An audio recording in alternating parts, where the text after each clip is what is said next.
Well, I think that when you have seemingly everything, you by default almost necessarily can easily end up majoring in minor things, right? Because you don't have any major problem to deal with. But humans love having problems and solving problems. Right? In order to solve problems, you have to have problems. So I think humans are problem-solving machines, but the dark side of that is you can become a problem-seeking machine, problem-creating machine.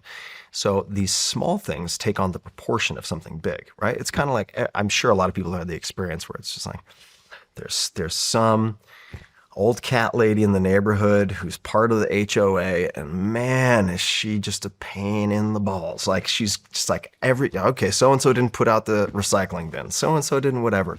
It's because she doesn't have anything else to do that is bigger, right? That is kind of forcing her hand.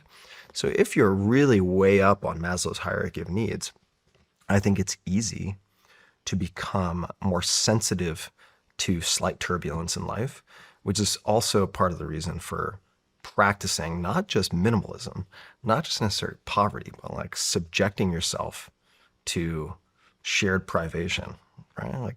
Like the things I do with friends are definitely type 2 fun, maybe type 3 fun, right? It's like, sure, okay, we might do like a ski touring trip. Mm-hmm. That's mostly suffering. It's like, yeah, you're going to spend an hour and a half going up the hill for 6 turns down. Like if you just want to ski, that's a terrible way to do it. But you get through that experience. You're stuck in a snowstorm. It's white out. I'm not, by the way, suggesting that everyone do this. There are scaled down versions of it.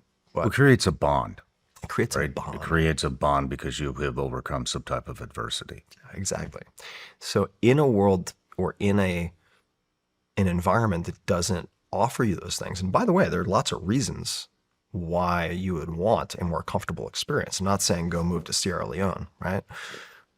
So I'm incredibly grateful for just this number of miracles, effectively, that ended up with me being born here, having the opportunities, etc. Right? Hugely beyond grateful. I do not take it for granted, and I do think that in the absence of real environmental stressors, we are built to overcome and adapt to stress.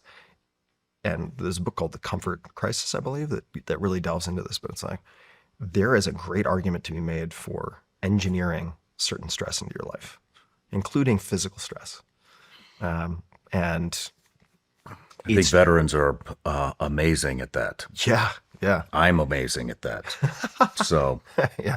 I should say also, I mean, obviously, multitudes more veterans than I do, but a couple of my best friends are vets. And I think that if you don't very explicitly, consciously engineer suffering, it sounds strange to put it that way, but it really is like adversity, suffering, stress into your life, there is, I think, an innate push to manifest it subconsciously while it seeps through the edges. And that might take the form of slow burn workaholism, right? It might take the form of certain types of self-sabotage. It might take the form of blow-ups and arguments with your wife. It might take the form of fill in the blank.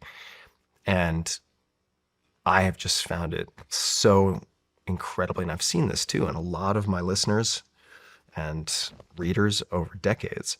It's like when you engineer in periods of stress, some of those other things just resolve themselves in an unexpected way. It's not always the case. I mean, you still need to be able to talk to your wife, but it's like if you're a working dog, like you need a job, right? You can't be a border collie stuck behind a laptop all day. You're gonna go crazy, start chewing on the couch. are you happy? I feel like I am the happiest. I mean, we could definitely pull apart that term and